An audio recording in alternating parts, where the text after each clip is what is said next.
Kabalo mo itong story atong elementary pa ta, di ba? Itong mga karaan, atong Midas touch.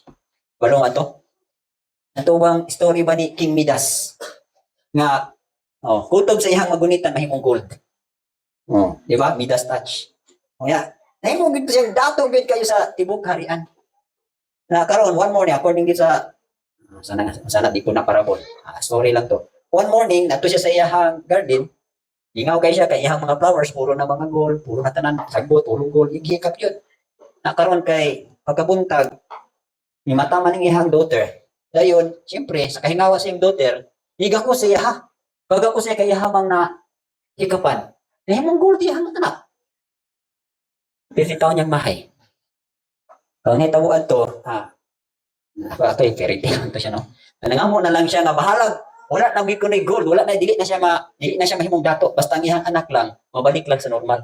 Kay bisag